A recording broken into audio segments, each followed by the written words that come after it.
সেই জন্য কৃপণতা থেকে, লোভ থেকে, হিংসা থেকে, হাসদ থেকে, অহংকার থেকে আপনি যদি বাঁচতে চান তাহলে আহলে বায়াতকে আপনাকে অনুসরণ করতে হবে। কারণ আহলে বায়াতের কাছে লোভ ছিল না। আহলে বায়াতের কাছে যদি লোভ থাকতো, ইমাম হুসাইন রাদিয়াল্লাহু তাআলা আনহুর কাছে ডাইরেক্ট এসেছে, ওহে ইমাম হুসাইন, আপনাকে কারবালার মধ্যে মারামারি করতে হবে না, আপনার কিসের দরকার আমাদেরকে বলুন, ইয়াজিদ সব কিছু দিতে রাজি আছে, আপনি কেন কারবালার ময়দানের মধ্যে মারামারি করবেন, কেন যুদ্ধ করবেন? আপনি ঘরের মধ্যে গিয়ে আরাম করুন, আপনার সম্পদ দরকার সম্পদ দেব, আপনার যা কিছু দরকার সব কিছু দেব, আপনি শুধু ঘরের মধ্যে বসে বসে আরাম করে খাবেন। কিন্তু ইমাম হুসাইন রাদিয়াল্লাহু তাআলা সম্পদের লোভ করেন নাই। উনি বললেন, আমি যদি এজিদের হাতে যদি বায়াত গ্রহণ করি, তারা শর্ত দিয়েছে আপনি শুধু এজিদের হাতে বায়াত গ্রহণ করে ঘরের মধ্যে চুপ থাকুন, আপনাকে কোনো কিছু করতে হবে না, আরাম আয়াসে জীবন যাপন করুন। কিন্তু ইমাম হুসাইন রাদিয়াল্লাহু তাআলা আনহু বলেন, আমার নানা জানের উম্মতদেরকে বলেছেন আমাকে অনুসরণ করার জন্য, আহলে বায়াতকে অনুকরণ করার জন্য। এখন আমি যদি দুনিয়ার এই সম্পদ নিয়ে লোভ করি, আমি যদি ওই মিথ্যার সামনে যদি মাথা নত করি, তাহলে আমার নানার উম্মতরা কিয়ামত পর্যন্ত সত্যকে বাদ দিয়ে, সত্যকে বর্জন করে মিথ্যাকে অর্জন করবে। মিথ্যার সামনে, সুদের সামনে, ঘুষের সামনে, দুনিয়ার বেবিচারের সামনে যেইগুলো এজিদ করতেছে, এইগুলোর সামনে মানুষ মাথা নত করে থাকবে, কারণ মানুষ আমাকে অনুকরণ করবে। সেই জন্য আমি হুসাইন নিজের সার দিতে রাজি আছি, জীবন দিতে রাজি আছি, কিন্তু আমি মিথ্যার সামনে মাথা নত করতে পারবো না, আমি লোভ করতে পারবো না। জোরে বলে সুবহানাল্লাহ। সেই জন্য তো ইসলাম সেই দিন থেকে জিন্দা। সুবহানাল্লাহ বলি। সেই জন্য আমরা অন্তর থেকে, হৃদয় থেকে ইমাম হুসাইন রাদিয়াল্লাহু তাআলা আনহুকে সালাম দিই। হে হুসাইন নবীজির আওলাদ, সালামে জানাই,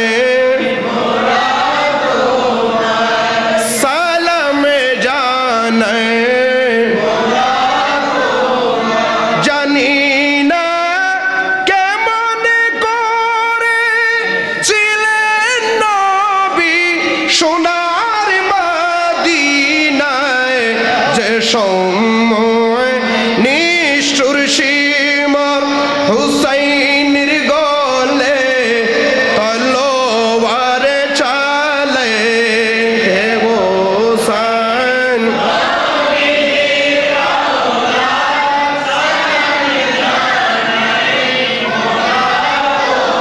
সালামে জানাই। আমার নবী জানেন এই পৃথিবীর মধ্যে উম্মতরা সম্পদ নিয়ে লোভ লালসা করবে, উম্মতরা রাহাজানি করবে, উম্মতরা মারামারি করবে, উম্মত উশৃঙ্খল হয়ে যাবে। সেই জন্য আমার দয়াল নবী, মায়ার নবী, রাহমাতুল লিল আলামিন নবী দুনিয়া থেকে যাওয়ার আগে বিদায় হজ্জের সময় কাদেরকে আমরা অনুকরণ করব? উম্মত যাদের পথ ধরলে ইহদিনাস সিরাতাল মুস্তাকিমের পথ থেকে সরে দাঁড়াবে না, ইহদিনাস সিরাতাল মুস্তাকিমের পথ থেকে কেউ ফেলতে পারবে না। আল্লাহর পথে, রাসূলের পথে থাকবে, যাদেরকে অনুসরণ করলে তাদের রাস্তা, তাদের কথা আমার দয়াল নবী উম্মতের সামনে বর্ণনা করে গিয়েছেন। জোরে বলি সুবহানাল্লাহ। আর মোহাব্বত নিয়ে বলি, তিরমিজি শরীফের 3786 নম্বর হাদিস, মেন কিতাবে সিরিয়াল নয়। যারা আহলে বায়াতকে মানতে চায় না, আহলে বায়াতের প্রেমের ব্যাপারে খবর নাই, তাদের সিরিয়াল অনুপাতে তারা যে তিরমিজি শরীফ বাংলা করেছে তাদের সিরিয়াল অনুপাতে 3786 নম্বর হাদিস। আবার হাদিসটা তারাই নোট করেছেন, এই হাদিসটা হলো সহিহ হাদিস, হাসান নয়, জয়ীফ নয়। এটা কি হাদিস? একটু জোরে বলেন না। হাদিসটা আমি তেলাওয়াত করেছি। তাও আব্দুল্লাহ ইবনে জাবের রাদিয়াল্লাহু তাআলা তিনি বর্ণনা করেছেন, আন জাবের ইবনে আব্দুল্লাহ তিনি বলছেন, قال رأيت رسول الله صلى الله عليه وسلم। হযরত আব্দুল্লাহ ইবনে জাবের রাদিয়াল্লাহু তাআলা আনহু বললেন, আমি দেখলাম ফি হাজ্জাতিহি ইয়াউমা আরাফা, আরাফার দিন, হজের সময় আরাফার দিন আমার দয়াল নবীকে আমি আব্দুল্লাহ ইবনে জাবের দেখলাম। সুবহানাল্লাহ বলি, সুবহানাল্লাহ। কি দেখলাম? ওয়া হুয়া আলা নাকাতিহিল কাসওয়া, আমার দয়াল নবী কসওয়া নামক একটা উটনির উপরে বসা। আমার দয়াল নবী কসওয়া নামক একটা উটের উপর বসা। তার মানে এখন যে আমরা বিভিন্ন আমাদের পশুর নাম রাখি, অনেক গরুর নাম আদর করে লালি রাখি, রাখে না? ছাগলের নাম রাখে, বিভিন্ন নাম ধরে ডাকে না? তার মানে এটা আমার রসুলের জামানায়ও ছিল। বলি না, আমার রসুলের জামানায়ও এই যে উটের উপর আমার নবী সাদারত বসা অবস্থায়, এই উটের নাম কি? কসওয়া। কসওয়া নামক উটের মধ্যে আমার নবী বসা অবস্থায় আমার দয়াল নবী ইয়াখতুবু, আমার দয়াল নবী খুতবা দিচ্ছেন। উটের উপরে বসে আমার দয়াল নবী খুতবা দিচ্ছেন, উম্মতকে বলছেন। হযরত আব্দুল্লাহ ইবনে জাবের রাদিয়াল্লাহু তাআলা আনহু বলেন, ফাসামিতুহু ইয়াকুল, রাসূল করিম সাল্লাল্লাহু আলাইহি ওয়াসাল্লাম বলছেন, আর আমি আব্দুল্লাহ ইবনে জাবের আমি শুনছি আমার দয়াল নবী কি বললেন, ইয়া আইয়ুহান নাসু ইন্নী ক্বাদ তারাকতু ফীকুম, ও উম্মতরা, ইন্নী নিশ্চয় আমি, ক্বাদ তারাকতু আমি তোমাদের জন্য রেখে যাচ্ছি, আমি তোমাদের জন্য রেখে যাচ্ছি, রেখে গেলাম, ফীকুম তোমাদের মাঝে, মাইন আখাযতুম বিহি তোমরা যেই জিনিসটা তোমাদের জন্য আমি রেখে যাচ্ছি তোমরা তা অনুসরণ অনুকরণ করো, তা তোমরা ভালোভাবে আগড়ে ধরো, এটাকে অনুসরণ অনুকরণ করো। যদি তোমরা এটাকে অনুসরণ অনুকরণ করো, লাং তাদিল্লু তোমরা পথভ্রষ্ট হবে না। তোমাদের জন্য আমি যেই জিনিস রেখে যাচ্ছি এটা তোমরা যদি অনুসরণ অনুকরণ করো তাহলে তোমরা লা তাদিল্লু তোমরা পথভ্রষ্ট হবে না, গুমরাহ হবে না, তোমাদেরকে কেউ পথভ্রষ্ট করতে পারবে না। এটা কি? আমার দয়াল নবী বলেন, কিতাব আল্লাহ, এক নম্বর হলো আল্লাহর কিতাব, অর্থাৎ কোরআন মাজিদ, কোরআনুল কারীম, ফুরকানুল হামিদ, এটা তোমরা আগড়ে ধরো। এরপরে আমার দয়াল নবী বলেন, ওয়া ইতরাতি আহলা বাইতি, দ্বিতীয় নম্বর হলো আমার আহলে বায়াত, অর্থাৎ আমার আওলাদগণ। জোরে বলে সুবহানাল্লাহ। হাদিসে বিশারদগণ এই হাদিসের ব্যাখ্যা করতে গিয়ে বলেন, এখানে শুধু ইমাম হাসান, ইমাম হোসেন রাদিয়াল্লাহু তাআলা আনহুমা নয়, কিয়ামত পর্যন্ত যত আওলাদে রাসূল আসবে তাদেরকে যারা অনুসরণ অনুকরণ করবে তাদেরকে কেউ লা তাদিল্লু পথভ্রষ্ট করতে পারবে না। সেই জন্য তো আমরা আওলাদে রাসূলের হাতে বায়াত গ্রহণ করেছি। কেউ শাহিন শাহ শ্রীকুটের এদিক দিয়ে, কেউ গৌসুল আজম বাইস ভান্ডারের এদিক দিয়ে।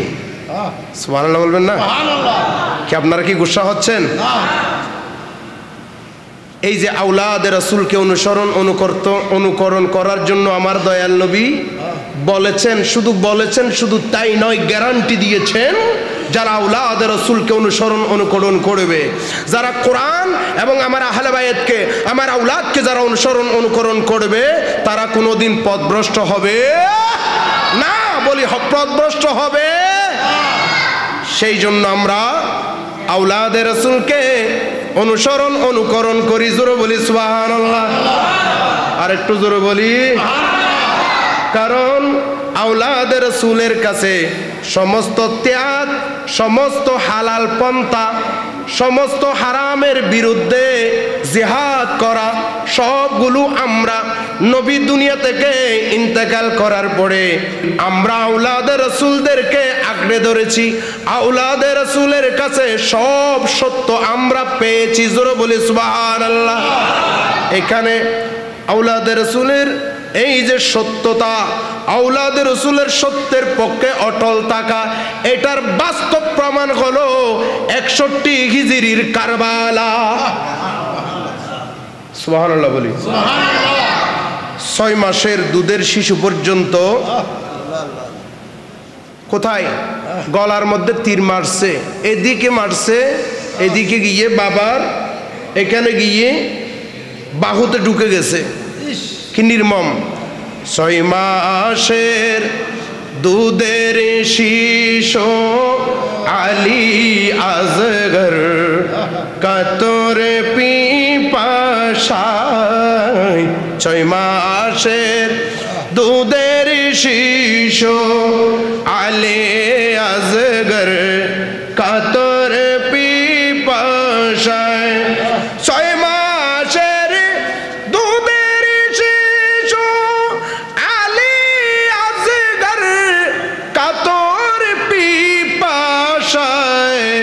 সেই শিশুকে তীর মারিল এজিদের দল পানির বদলায়।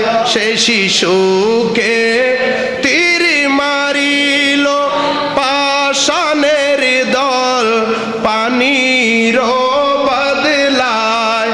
হে হোসেন